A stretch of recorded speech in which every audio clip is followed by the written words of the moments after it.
Good afternoon from Geneva. So good to see you all. Welcome to the closing plenary of our Sustainable Development Impact Summit. It has been, in my view, a very successful summit. More than 22 million people have been watching the live streams from the summit. We have had an increase in the media coverage with more than 4 times compared to our previous Sustainable Development Impact summits. I think there is a lot of interest now on how we can also mobilize public and private partnerships to making the world a better place, and that's for sure needed. This panel is really about resetting global cooperation, and we know we are faced with a polarized world.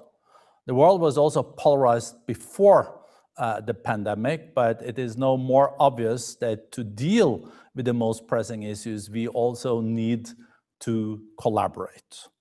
Problem no, COVID-19 anywhere is COVID-19 everywhere. And many of the most pressing issues that we are faced with don't travel with passports, they don't know borders. And then to deal with it, we will need to find common solutions. The increasingly strained nature also of the G2 cooperation has a risk of decoupling economic and technological cooperation, internet turning into splinternet, and etc. In such a context, interaction and also the fact that the international institutions need to adapt new actors and new technologies create new kind of challenges. Old structures and old instruments alone will not be sufficient, but discarding existing framework would create a worrisome vacuum. How can we find solutions together in a polarized world? How to mitigate the vacuum? And how to possibly reset the world in a post-COVID reality? We have a great panel to cover this. We have the External Foreign Affairs Minister of India. We have the Minister for International Cooperation from Egypt, Foreign Minister also from Finland, and we have the former Foreign Minister of Argentina, Chief of Staff at the UN, Susana Malcorra. Welcome so much. We're really, really privileged to have you here, and hopefully we will also see some outcomes and directions on how we can find some low-hanging fruits when it comes to international cooperation moving forward. I would like to go to Minister of External Affairs of India first, Mr. Jan Shankar. We know that you also published a book recently where you looked at India's role in the world and also how to collaborate. Are there any low-hanging fruits now where we can possibly find common solutions, and what will India's role be in this as the second most populous country in the world? Well, thank you, Borge. Good to see you and delighted to join the panel. And for the record, here's my book. My short answer to your question is all the answers are in the book, so take a look. Let me give you a longer answer. I think your first point was a very valid point, which was there were tensions in the world even earlier about the coronavirus. The COVID pandemic has definitely complicated the world much more. A lot of the trends have kind of got accentuated. And if we do an honest stock taking of this last 6-7 months, I don't think, frankly, it would be a good report card on most countries and most regions of the world. Now, there are much deeper issues. I think one of them is really what is globalization about? Traditionally, and including in the WEF, people have looked at it very much more economically as trade, investment, financial rules. Whereas what the pandemic has really brought out is the indivisibility of the world. And what you said, corona anywhere is corona everywhere, just like climate change anywhere, challenges to it is climate change challenges everywhere, like terrorism somewhere is a terrorism everywhere. I think we need to revise our sense of what is really globalization. The second point I would make is that definitely the world is more nationalistic. It was already heading that way. It has become more so. Our sense of what is national security has grown. It covers health security, economic security. Our desire to have more things in our control has also grown. So there's a sort of strategic autonomy of supply chains in a way. And what we are seeing, and this will be the big issue, is countries leveraging trade, leveraging connectivity, leveraging data. This, in a sense, will be the new politics that we are heading into. And, there are no easy answers. My sense is others who have a more global view of the world need to step up and set an example. My view is this is really the debate we are going to be preoccupied after the corona. And really recommend your book. I think we also will have to understand India much better moving forward. And we know that India is also playing a much more important role geopolitically. I know, Minister, that you recently traveled to Iran, Tehran, you were in Moscow, and I think you're also heading now to Tokyo. I think one question we're all wondering about, we have seen what I also alluded to, the G2, China and the US. There is challenges in that relationship, but lately this also has been quite challenging on the borders between India and China.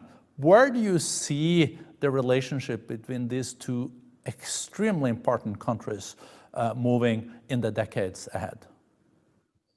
I think where India and China are concerned, it's important that they understand the need to accommodate each other's rights. Clearly they will have some common interests and many interests which are more individual or nationally centered. And that process of how to adjust to each other when both of them are rising, to my mind, is one of the big issues in the diplomacy of both countries. Now, the border issue happens to be one part of that problem. And you are right. We are going through a very, in a sense, an unprecedented situation. But if one looks at it, from a somewhat longer term, I would say this is one facet of a larger phenomenon for which both India and China have to sit down and find a solution. No, I think you're so right, Minister, and spot on saying how do nations deal with each other in a situation where they're both growing in importance globally, because there will be areas of common interest, but there will be areas also when you look at things a bit differently, and you also have to cope with that. As a former foreign minister of Norway, I know this because we also have Russia as our neighbor, to put it that way. My third question to you, Minister, is related to the technology. We know that India is the country with the third largest amount of unicorns in the world. And there is a huge digital ecosystem in India. And I mentioned also this internet turning into the splinternet, the decoupling of the technologies. How do you look at technology in a diplomacy context, and how much is the competition around being on top of the fourth industrial revolution and AI and Internet of Things and big data part of also the rivalry we're seeing between the G2 today? Well, Boge, the issue, one of the outcomes, in a sense, accidental outcomes of this pandemic has been how digital we all became. And in our case, I can tell you, whether it was the app by which we did contact tracing and we tracked people who could potentially be infected by coronavirus, or whether it was actually delivery of food and even money to people's accounts. The usage of the digital medium, both for delivery, for governance, this increased hugely. So one thing I can tell you, I mean, there's been an enormous sort of jump and acceleration in the digitization of the world, and particularly of a country like India.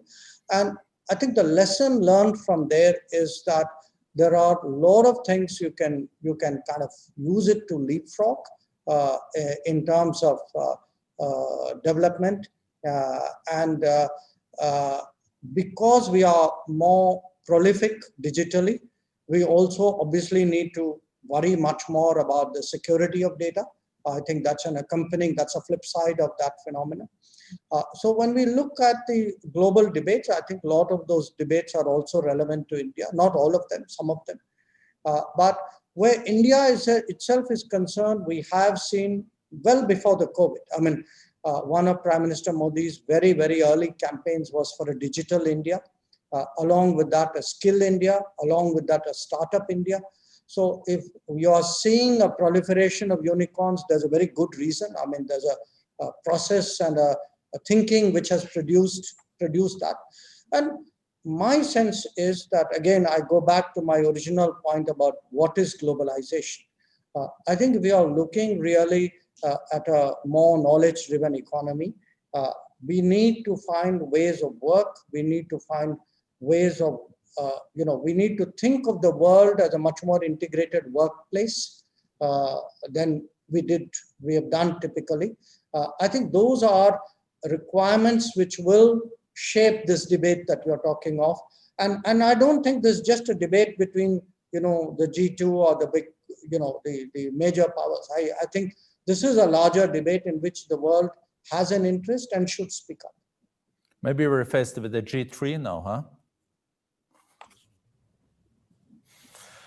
So thank you so much, Minister. Let's move to Egypt, to Minister Rania Al-Mashat. Rania, you have labeled the years 2021 as the years for multilateralism, and you also underlined that multilateralism is very, very important for the Middle East and North Africa.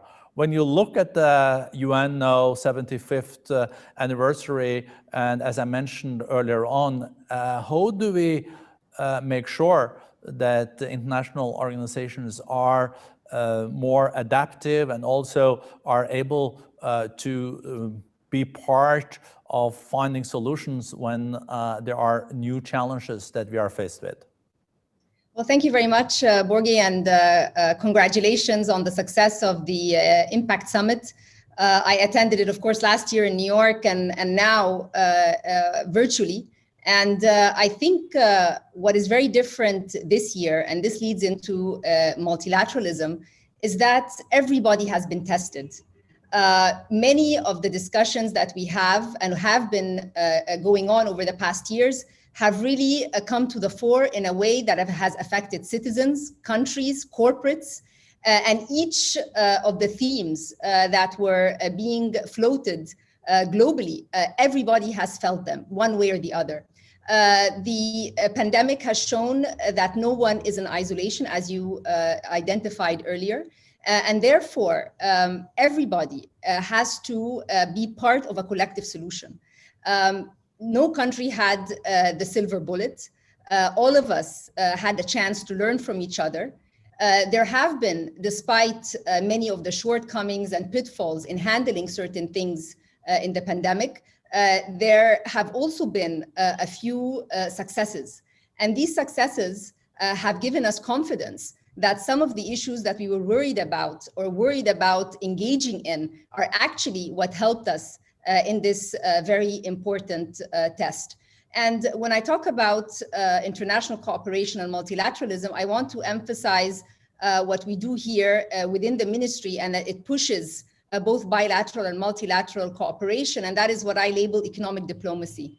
And economic diplomacy for where I sit comes with three principles. The first is having multi-stakeholder platforms where our partners come, civil society is there, private sector is there, and I'll give you an example in a minute. The second is when we talk about official development assistance for development, how do we do the mapping between that and the SDGs that all of us want to succeed in fulfilling by 2030? And then the third point has to do with creating a global partnerships narrative, a narrative that empowers us and also engages everyone around the importance of what we can do in a multilateral framework. And let me give an example of successful multilateral platforms. I was in Luxor over the last weekend, and there we, in celebration of the 75th anniversary for the UN, and I was in a village called Al Baghdadi village. It's a program that we have, Ministry of International Cooperation, Ministry of Agriculture, and the World Food Program, where there's a circular economy for small farmers. They have been able to consolidate land, use water effectively, create solar panels, so move from diesel to solar energy.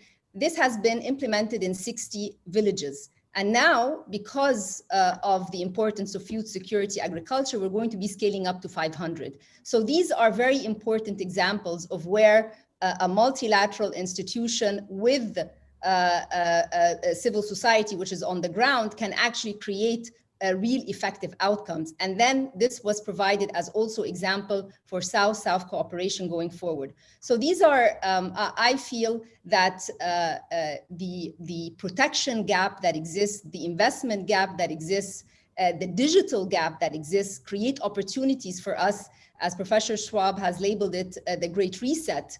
It's a reset for many things. So now we have, I believe, over the past few months, and a very important learning by doing mechanism. We have seen it in action. We have seen the importance of pushing forward an agenda where all of us are sitting together and very quickly trying to come up with solutions. We've been pushed to innovate. We've been pushed to be agile. And I believe, and I was part of a session on the risk reset, that really having that integrated within the functions of a government or the functions of a corporate are definitely inevitable. Shukran, Minister. Thank you for that. And as you referred to, Professor Klaus Schwab has also written a book, The Great Reset, that also will be the theme for our annual meeting that we have moved physically to spring next year. Before the pandemic, we also saw inequalities in the world, growing inequalities in the developed world, but also partly in the developing world. You referred, Minister, to the SDGs.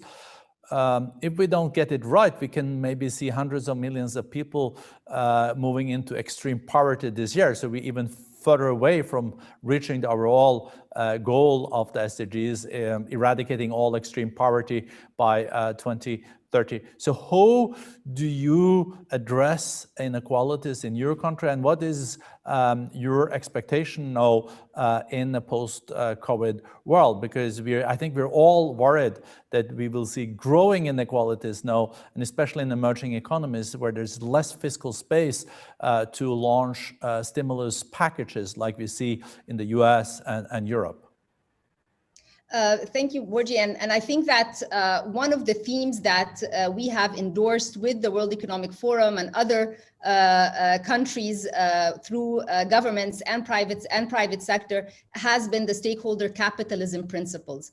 And those are really efforts to try and make sure that we create more inclusive societies, that through better integration of innovation, better capitalization of the technology, so that we can push forward with more jobs for the youth. The Middle East has around 60% of its population at a young age. So that requires a very important focus on equipping them with the tools that can provide forward. Also, governance structures are very important. And then the concept of having more regional integration so that everyone's comparative advantage can be put together and then we can scale up. So absolutely. And that's why I started by saying there's a protection gap, meaning that pushing through the fiscal space to continue with the protection or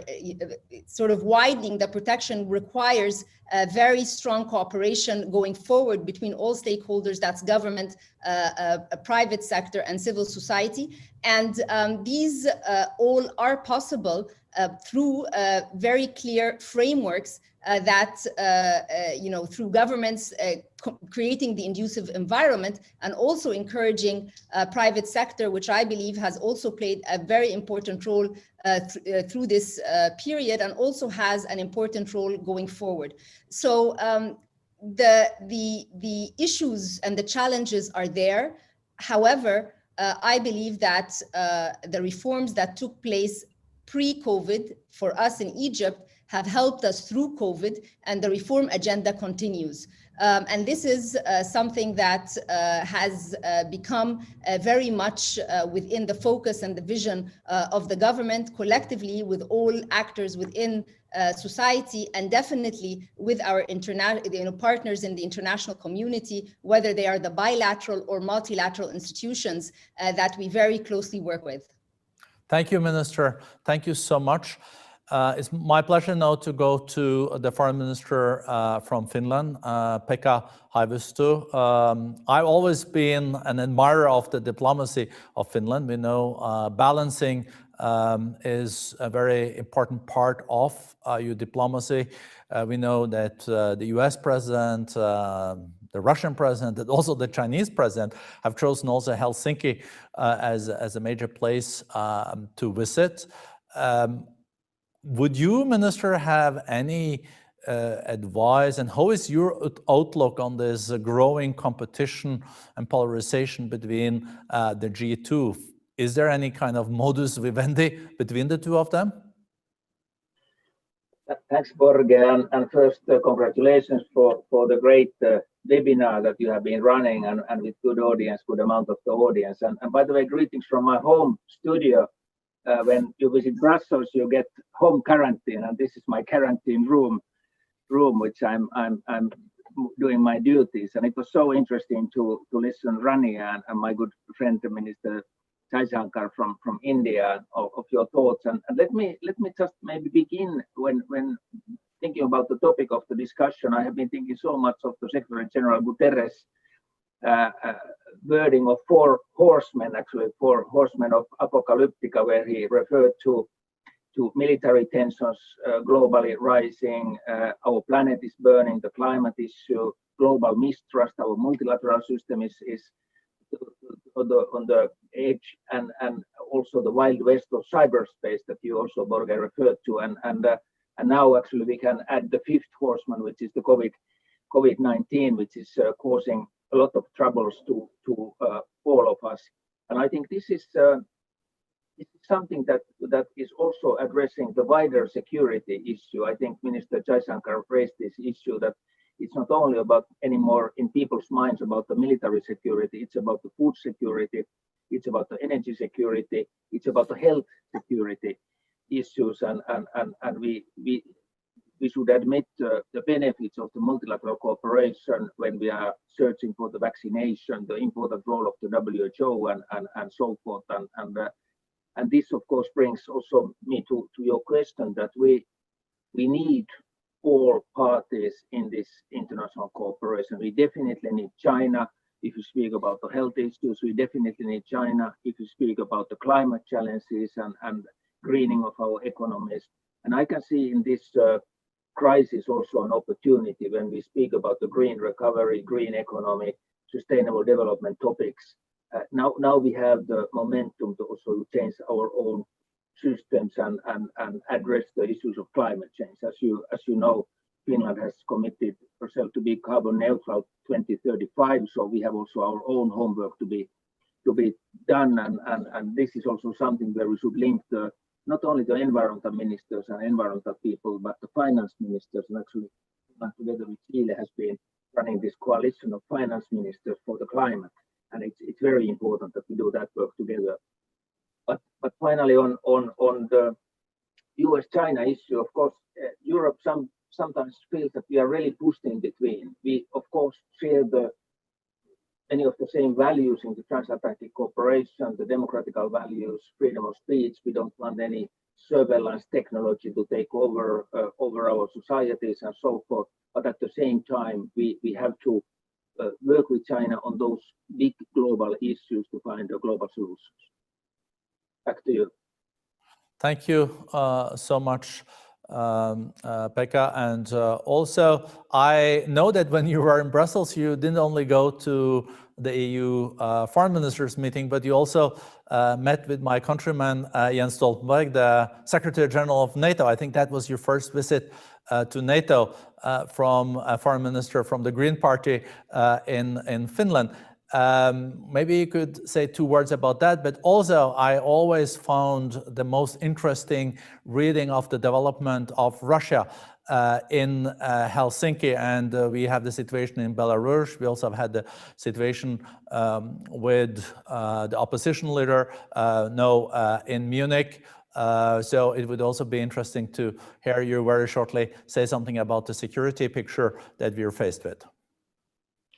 No, actually, it's interesting. This was not, of course, not my first visit to NATO. I was deeply involved on the Balkan War environmental assessment after the Balkan War, and as somebody might remember, the issue of depleted uranium was that time very much up, and Mr. Kofi Annan was supported me strongly that UN should made a final assessment, and that time also we cooperated with NATO and got a lot of information from them, their side and so forth. But of course, Finland and Sweden, we have this 30+2 cooperation with NATO. So in some of those exercises that are in the Baltic Sea, we can also participate and even without being under the NATO 5 security article. But I think you mentioned actually the topics that has been keeping us extremely busy, the Navalny topic, the topic of the Belarus, that is a daily issue now in our region. And of course, we hope that the democratic values and freedom will win in the country, and people's opinion will be respected. But on Russia issue, of course, our border, you know, we have 1,300 kilometer common border with Russia. So even in the COVID situation, the transport is going, the trade is going, even if our citizens cannot now move so freely.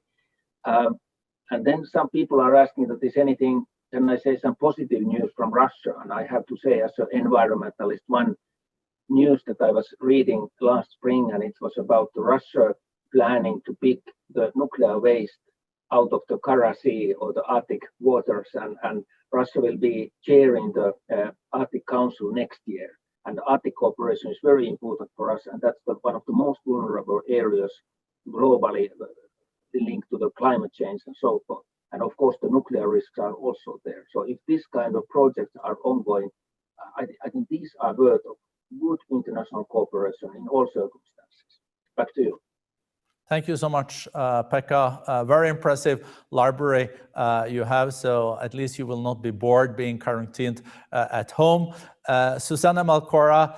Susana, you were an amazing foreign minister of Argentina. You also have a long background from the UN. I remember when I came to the UN in New York, they said that you should always, my civil servant said, you always should see Susana Malcorra, because then you get really the understanding of what is happening at the UN. So no, Susana, sitting in Madrid, you can even be more frank about the UN. How is the UN and the multilateral system going to reform so we can really respond to the new challenges we are seeing? Thank you, Borge, and it's really good to be here, to be with you. Congratulations for this event. It's very successful. How do I see the UN? I think the title I will use is that we have to recognize that we are in times of cooperation but within rivalry. This is something new. It wasn't there when I was in the UN only 5 years ago. You know, I was at the times where we were celebrating Agenda 2030, the climate agreement. The tensions have been created in the past years are clearly a proof that we will live in times of a cooperation within rivalry for a long time. And you said it, and it was clear coming when we listened to the minister of India, that it's not only G2, that there are tensions around the world. So what I will suggest is that we need to think about what I will call the best possible scenario, which is a competitive multilateralism. It's a multilateralism that where there will be a strong competition among many members, that there will be shared perspectives in many issues, but there will be differences, and there will be difference that will be stated clearly. This is, for me, a fundamental understanding that we all need to have, that we will not have in the foreseeable future a multilateral system that is based on one member state being at the driving seat and essentially having the rest lining up, like it or not, and moving forward. This is going to be a scenario where you have to recognize that there will be moving parts of different weights, and that those moving parts, what we need to ensure is that they don't move into the direction of breaking the system, but allowing the system to grow and to, as you rightly said, to change in those areas that are needed, because there is also recognition that the system we had needed some retooling. From the perspective of member states, I think that I see three possible scenarios on how to move forward. One is that recognizing this G2 confrontation, there is a strong network of middle powers that work to protect key multilateral institutions. For me, this is fundamental, that there are member states, and some are represented in this panel, that work to ensure that some of those global public goods that are so badly needed, and this pandemic has proven that, even though to a certain extent WHO has been weakened, how do we bring together a network of middle powers to work on that? There is also another line of work where you can think of a coalition of democratic states to advance the liberal agenda and to protect some of these core liberal values that are centered to the Charter of the United Nations. And last, how we ensure that there is quiet diplomacy by middle powers again, to develop guardrails against great power conflict, because it is important to sustain that quiet diplomacy. All of this is in the hands of member states. You and I have discussed this many times. The UN as an institution needs improvement, needs retooling, but can only go as far as its member states allow it to go. So unless we find this strong coalition, this strong network of willing member states to empower the UN, it will be the UN and all associated institutions, it will be very difficult to see how we can have a multilateral system that delivers and has impact, as the title of this event signals. Thank you so much, Susana. I think that I will come back to you, but I think your points are very salient. So I would like to go to the External Affairs Minister of India. You heard Susana saying that cooperation in a time of rivalry, we have to also just internalize the competitive multi-stakeholderism. She also outlined there could be alliances between countries with common interest that could also push an agenda. Maybe we could even see this plurilateral deals. So some countries go first and then others could follow. Any reactions, Minister? Yes, actually plenty of them. I'll keep it short though. One, I think that point about competitive multilateralism is an interesting one. But let's be honest, at the moment, what are we looking at? We are looking at frozen multilateralism. We are looking at the UN, which is 75 years old. I can say it, I'm not yet 75. It's showing its age. So we need reformed multilateralism before we come to competitive multilateralism. Maybe competitive multilateralism will be one part of reformed multilateralism. But, somewhere one of the big lessons we need to draw from all that we are seeing around us this year is, where was multilateral leadership and why wasn't there leadership? Which then brings me to the second point she mentioned, which is the middle powers. There, I agree with her. I think, if what you call G2 has its problems, I don't think the rest of us should say, well, two countries have problems, so let's all put our life on hold. I think we need to step up. And my own sense is, if you look at the last few years, that's already happening. And whether it's, in terms of contributing to global goods, or finding combinations, humanitarian operations, even political issues. Whether you look at the Gulf or North Africa, you're seeing much more regional players than necessarily, the top two economies of the world determining things. So I do, one, I would make a strong case for reform multilateralism. Two, I would go with her point that there's much more space for middle powers. And the third, that countries which agree with each other on issues need today to find ways of working. If they can do it within multilateral frameworks, very good. If they cannot, they don't have to wait for that particular conference room to deliver. They can step out there and find some other more practical way of working. And that's again beginning to happen. You can see that, in areas like maritime security or counterterrorism or even on connectivity. Minister, I was just wondering that, of course, traditionally UN also has played an important part in peace and reconciliation.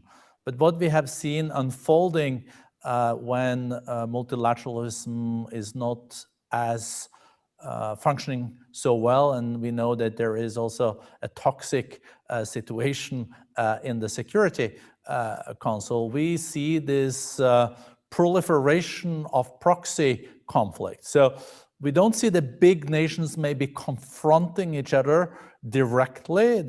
It does happen, like with the incidents now on the border between India and China, but mainly it happens like in Libya. It happens in Yemen. We've seen it in Syria. We've seen it in Iraq. Does this keep you up at night? Could some of these conflicts really come out of control? So we could be faced like with the Cuba crisis, or we could really see things escalating, not planned, but it increases so much the risk that on top of all the challenges we have, the contraction economy, the pandemics, climate change, we could even see bigger conflicts escalating, and without the UN having the leverage to really mitigate this? Well, clearly, we do have a risk there, Borge. When I refer to competitive multilateralism, and by the way, I agree with Minister Jaishankar that includes reform multilateralism. I don't see those two concepts being at odds. That, in my view, is the best possible scenario we have before us. We have alternatives. We have the alternative of a full breakdown of military restraint between the big powers. That's an option, maybe not very high, but it's there. We, of course, have a deeper proxy war scenario where, in the end, some of the big powers are drawn into the scenario because it gets so bloody. So yes, there are these alternatives. And the fact that the Security Council is unable to deliver is a problem. And that's part of the reform I'm sure the minister referred to, you know. But how is it that we are going to reform the Security Council when in the end, the permanent five only agreed to one thing, which is not to reform it? That's the only thing they are in full agreement. And the rest, we all agree that it should be reformed, but each one of us almost, or different groups have different solutions for how to reform it. So it's a perfect storm not to reform it. So from my perspective, we need to tackle this notion of networks, coalitions. And there is one thing that I will dare say we might need to think about, and that is the notion of full consensus to adopt certain decisions. Maybe full consensus is a great tool when there is intention to agree. When you are in an environment where there is no intention to agree, consensus is a tool to block. So maybe that's one thing we can put on the table to start changing and reforming the old 75-year-old institution that in the end we all love. No, muchas gracias. Thank you so much, Susana. We are running out of time, but my script is now the following. I would like then to go to Pekka. You know, you also have a career before you became foreign minister. You dealt a lot with peace and reconciliation in your lives. I would like you to shortly comment then on what Susana now said, also regarding the proxy conflicts, as I mentioned. And also, Rania, you have Libya next door, so you're living this every day from Egypt side. And then I go to the big country at the end, India. And Minister, I give you the opportunity to sum up. That makes my job also easier. So Pekka and then Rania. Thanks, Borge, and thank you, Susanna, for an interesting analysis. And I pick up your alternative two, which is some kind of alliance for the democratic countries or liberal democracies defending democratic values. And of course, this might come. This might be one track. But then, at least I'm thinking that it is not enough when we look the wider multilateral context, maybe the rule of law countries. There are countries who might not identify themselves as liberal democracies, but are following the rule of law in the international arena. And I think that's we should have also wider coalitions, but that is possible that we have different circles in the future. And then let me just shortly comment on the conflicts. I was this summer visiting Baghdad and Erbil and trying to understand where, for example, Iraq now stands, and really a country that is influenced by so many neighbors or so many big powers in different ways. And really, I think your analysis is correct that we have these territories for proxy activities. Syria is one, Libya is one, Iraq is one, and so forth. And we have a big challenge. And I agree that until the Security Council is agreeing what to do, it's extremely difficult to settle these bigger conflicts, and unfortunately these proxy trends are ongoing. Back to you. Thank you so much, Minister Rania. Yes, you know, it's the few proxy war examples that you chose happen to be all in the Middle East, and it's Egypt's destiny. About that. It's Egypt's destiny that it's the biggest country in terms of population, and has played pivotal roles over history. And when we look at the first priority for Egypt, we host more than 5 million migrants from Sudan, from Yemen, from Syria, and they live with us exactly like citizens. And that has been one of the key contributions that Egypt has been very keen on providing that environment. Also, trying to broker sometimes in the Libya case, there has been a very important, I wouldn't call them interventions, but diplomatic activities and efforts that have been streamlined with Europe as well to ensure that the Libyan people also have the right to choose and move in a direction which is conducive going forward. Maybe two things I want to conclude with. On the idea of competition, we are hosting the World Cup for handball, and on that occasion I wrote a tweet where I was saying that multilateralism in its essence is just like sports. There's competition, but there's also complementarity. So this is really a theme that has shown and come to the forefront during the pandemic, and we need to capitalize on that, because certain things have given us, and when I call us, I'm talking about a generation that looks forward and looks at creating consensus rather than conflict. So there is a very big opportunity going forward that I see and I feel. The second is you need to mobilize people around that opportunity. And that's why in our global partnerships narrative that we do with all our multilateral and bilateral friends and institutions around the world, we say people at the core, projects in action and purpose as the driver. And these really go in line with the ESG principles, which are planet, prosperity, people, and governance. So I think that we just need to keep on pushing the agenda. We need to have leaders who believe in it, showcase it, and there's, I believe, many important good examples to show so that successes can be scaled. Well, thank you so much for joining us the second time during this summit. It's really highly appreciated. And I now go to you, Minister, to sum up, External Affairs Minister of India. Well, thank you. It's not an easy conversation to sum up, but let me respond very quickly to three very important points which my three colleagues make, starting with Egypt. Look, there are, Borge, you referred to what keeps us awake at night. You don't need World War III to keep you awake at night. For people in Libya, what's happening in Libya keeps them awake. For people in Yemen, what's happening in Yemen keeps them awake. We shouldn't be ignoring, it may not be a global event, but because it's there, we shouldn't be ignoring it. And Afghanistan is the textbook lesson of what happens when you ignore, what may be regional or even national.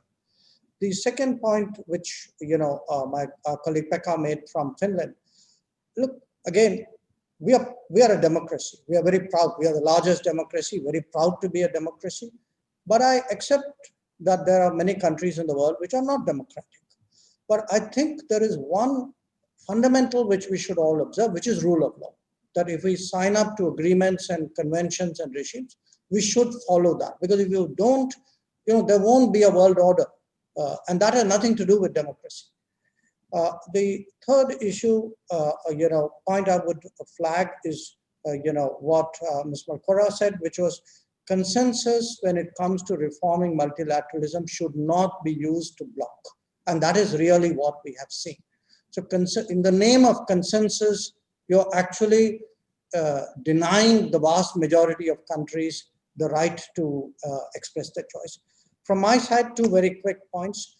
One that I think on globalization, which is really what we are discussing, it's important neither to be theological nor to be transactional. Globalization requires a updated debate, I would say, after the COVID era. And I hope WEF will take the lead in that. And my last point, I think if we all have to make a difference, like individuals, I think countries should set examples. All of us need to do what we can, despite our limitations and constraints. And as an example, I would say at least India, we've stepped forward in areas like pharmaceuticals in response to the demands which came up. At the end of the day, the world will only be a better place if people are willing to step forward and do the best that they can. Thank you so much. And thank you to this great panel. I learned a lot, and I also can strongly underline that the World Economic Forum, as the international organization for public-private cooperation, will be a real partner when we have to build again a better world, but also a more inclusive, sustainable world where we also create jobs for the young population. And without the private sector on board, I think we can not reach the SDGs. So, and I so strongly also agree on the rule of law, but also respecting agreements that are done. That is the basis of trust. And trust is the basis also for all international cooperation. So you cannot hear the 20,000, 30,000 people watching it, but I'll give the panel virtual applause from my side. You're great, very great privilege to have you here. So no, that was the close of the closing plenary, but we will continue because we also have two of our co-chairs, and we will also then sum up all these 4 days where as I underlined, we have had 22 million watchers during the week. We have had almost 1,000 CEOs and C-suite executives being part either of panels or discussions. We have had young people, global shapers, young global leaders, and not least social entrepreneurs that are so crucial. The Schwab social entrepreneurs have also played a major role during this summit.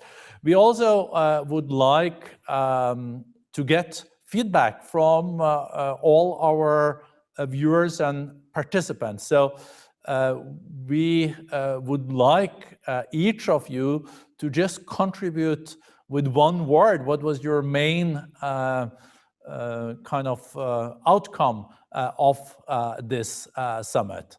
And we can see powerful insights or work or social entrepreneurship. So we put it out here, and you can now contribute, all of you that are watching this, and we'll come back with your reactions a little bit later. So while you share your response, let me then turn to our two very, very special guests. Let me start with Geneva Okoro-Onu, Global Shaper, Accra Hub, Ghana. I have seen you've been watching also the panel, and you're also one of the judges of the final uplink competition to announce the winners of the Trillion Trees Challenge. That also came out of Davos this year. We have to plant the trillion trees to contribute to mitigate climate change. So thank you for joining us. So good to see you again. So I give you the floor. Thank you so much for that introduction. I'm truly honored to be here. My name is Geneva Okoro-Onu. I'm a social entrepreneur, an environmentalist, and the founder and managing director of the Waste Equate Hub. But before I go on, I'd like to say a huge shout out to the Global Shippers Accra Hub who are watching us right now. I'm really, really excited to be here, and being entrusted with the task to judge the final pitch for the Uplink Trillion Tree Challenge is an experience that I will never forget. And to all the judges that was part of the process, we did an incredible job, I must say, looking at the final 3 on the list. So thank you all so much for your commitment. I must say that I was amazed by the number of eco-entrepreneurs and the quality and ingenuity of their innovations. With more than 250 of you, I feel so inspiring and reassuring that we have what it takes to tackle and solve climate crisis and environmental sustainability. And I'm even more thrilled that the World Economic Forum and Uplink, through 1 trillion trees, are committed to accelerating the impact in addressing sustainability and environmental challenges. Indeed, there is hope for the future. Looking at my journey as an eco-entrepreneur myself, I could clearly fit in the shoes of all the eco-entrepreneurs, understanding the processes and challenges that might have faced scaling up their solutions.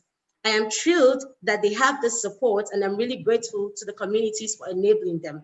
We must continue to encourage and support them, and I must commend Uplink founding partners, Salesforce, Deloitte, and LinkedIn for enabling the call for innovative solutions that will help them meet the Trillion Tree goal. I know you all can't wait to find out who the winners are. So without further ado, the 3 winners for the Uplink Trillion Tree Challenge are, drumroll, Inga Foundation, Referendum and Ecosphere, and the Neo Nature Foundation. Congratulations to you guys. And also, you all voted for the People's Choice Award. So that award also goes to Benio Nature Foundation. Double congratulations to you guys. And for all the eco entrepreneurs, you're all winners. And be rest assured that your impact is valid now more than ever. So you need you to work with us in order to achieve the set goal. A powerful voice for the planet I have come to know and work with as a judge during this 3-day session, Hanidu Umar Ibrahim said yesterday in her speech, there is no vaccine for climate change, but we can fight together if we all engage. So I'll encourage us all to reach out and offer our support to scale the solutions together. And to learn more about the forest champions and innovators, please visit Uplink or the World Economic Forum. Thank you. The biggest kudos to the winners of the Trillion Trees.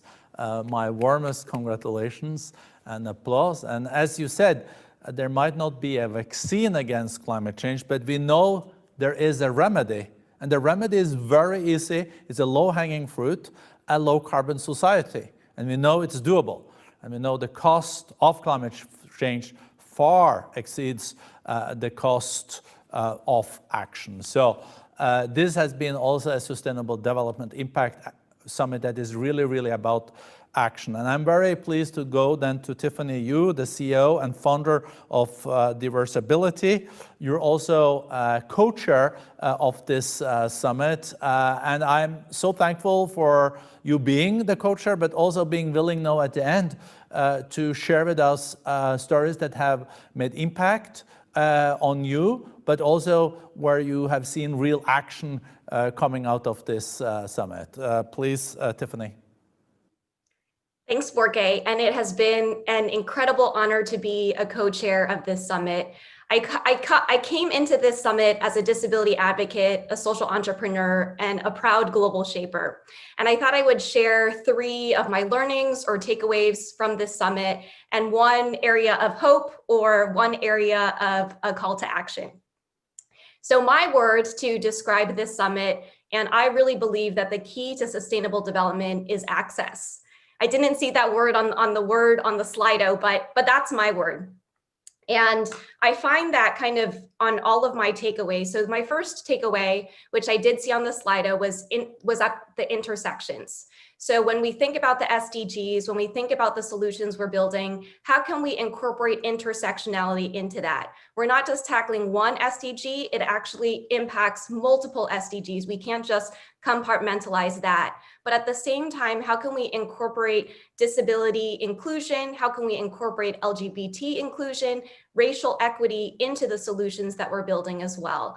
I really believe that the path to disability justice, disability equity, disability liberation is by really incorporating these perspectives into the solutions that we're building.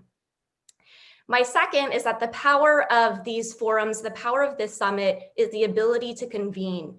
And before the summit started, I actually had an opportunity to connect with one of my fellow co-chairs, Rebecca Masasek, who is the CEO of TechSoup and someone who I've been following for a couple of years now. Her work is really incredible.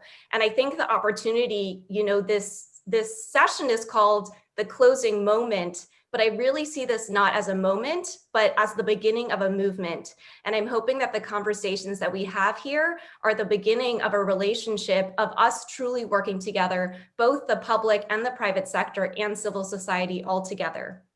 And finally, when I joined, it's very early here in San Francisco, but one of my other learnings is that COVID-19, as has been mentioned multiple times during this session, is impacting all of us. And especially in my own work and how I've moved about the world, I will acknowledge that I have been very US centric. And so how can we think about building solutions that are borderless? COVID-19 has been borderless. This summit has been borderless. I think when I think about this word access, I think about the fact that Borge mentioned 22 million views. I think about the number of people who have been able to access this summit when before in previous years, it may have been a much smaller group who have convened in New York. And in addition to being borderless, it's how can we be more unbiased as well? So with my Western perspective and how we think about access to aid, how can we make sure that that is democratized as well? Which leads me to, I guess, my area of hope or my call to action. And I was part of a session yesterday called Resetting Inclusion. And as I think about looking toward the future, I think about these words, trust, accountability, cooperation, all of those do need a little bit of a reset as well. But one of the things that I thought was really interesting about the session that I was part of yesterday was I came into it with a disability perspective. One of my fellow co-chairs came into it with a perspective about including Indigenous populations. And then there was one other speaker who was focused on the future of work and labor unions and making sure that our workforce is included. And so we talk so much about making sure that we include people who are the most vulnerable or people who are at the margins.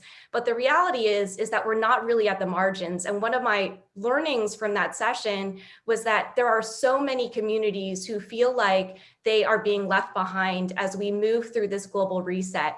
So my hope is that a reset truly is a reset, and we're building from the ground up by including all of these populations.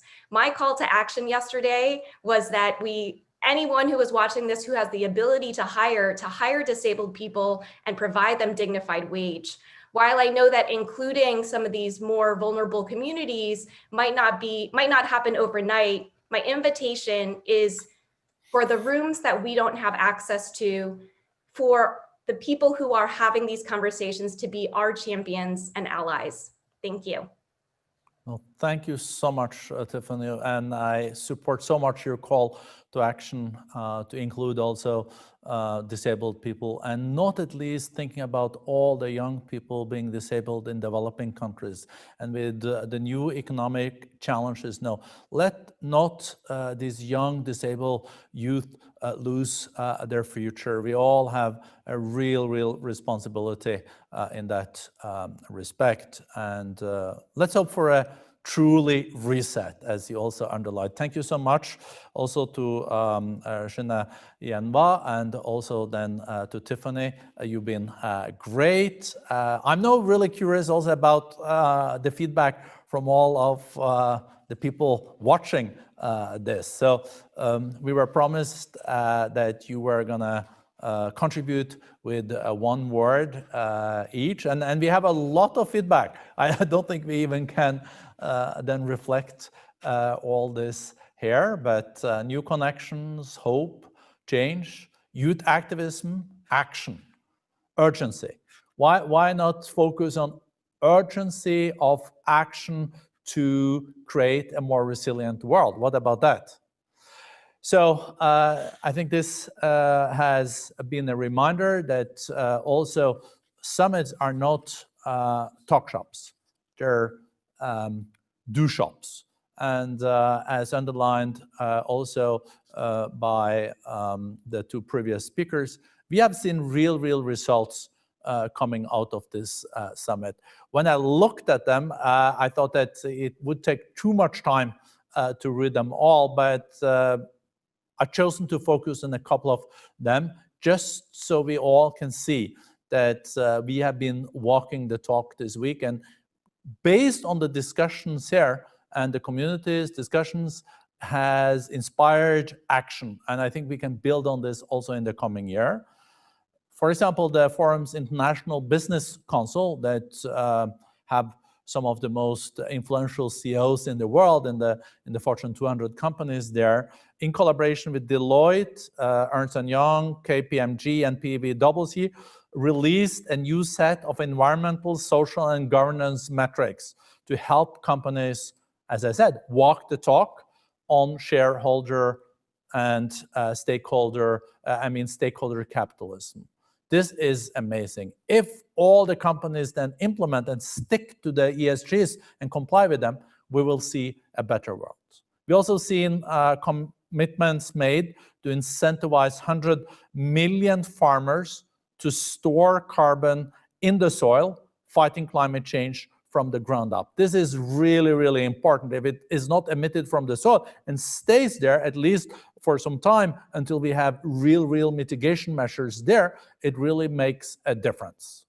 The C4IR, on the new technologies on oceans, launched the Ocean Data Platform to help fast-track innovative solutions for more sustainable oceans. And as we know less about our oceans than part of the moon. So I think this is really a platform that will be extremely important, so we also make the right decisions for our oceans. We cannot continue with a situation where we will have more plastics in the ocean by 2040 than fish if we do continue with the unsustainable track that we all know.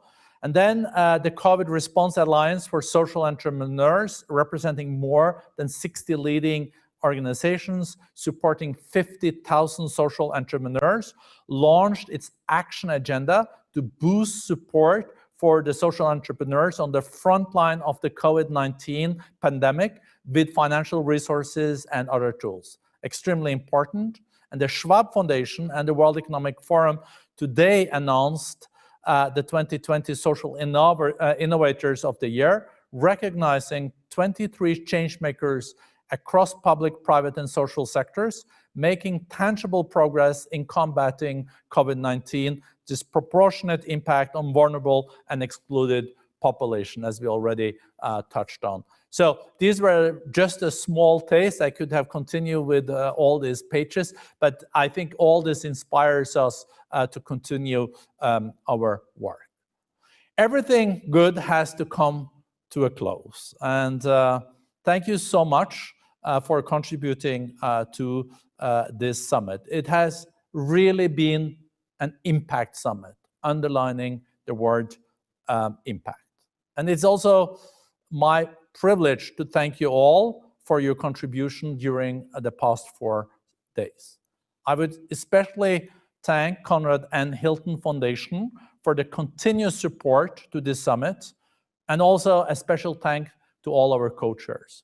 And then I also would use this opportunity to thank my colleagues at the World Economic Forum, because this summit over 4 days with 22 million watchers could not have happened without extraordinary work of my colleagues here at the World Economic Forum. I would especially send a warm thank you to Terry Toyota. She has been working on the summit from the inception. She is extraordinary, so thank you so much, Terry, for your amazing work.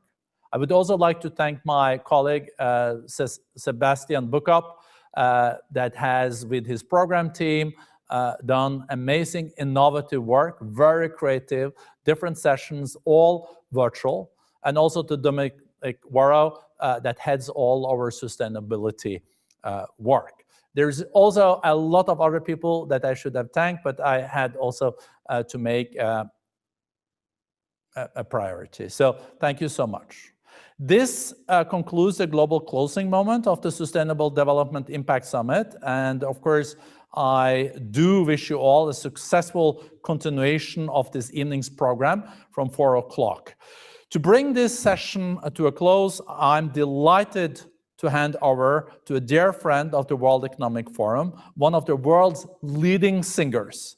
She's a UNICEF Goodwill Ambassador. She received the Forum's Crystal Award. She's a mentor of our new Narrative Lab and a board member of World Arts Forum.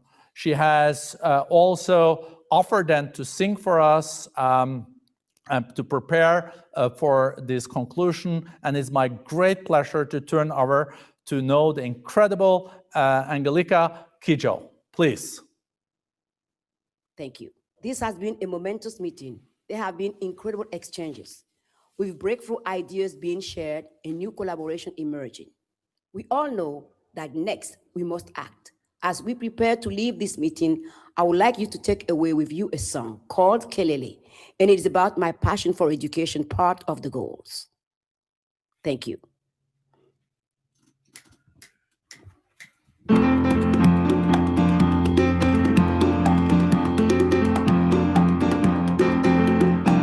Aburo me monjarella katishe ojame. Aburo me monjarella katishe ojame. ìwọ ni ọmọ ọlá ọmọ bàbá. Ìwọ ni ọmọ ọlá ọmọ bàbá. Ìwọ ni ọmọ ọlá ọmọ bàbá. Dárọ̀ ni mo lọ ṣiṣẹ́ o. Kelele yìí kelele. Kelele kelele kelele. Àbúrò mi mọ̀ jáde lọ. Ká ti ṣe iṣẹ́ ọjọ́ mi. Ìwọ ni ọmọ ọlá ọmọ bàbá. Ìwọ ni ọmọ ọlá ọmọ bàbá. Whoa, hey, hey, hey, hey, hey, hey, hey.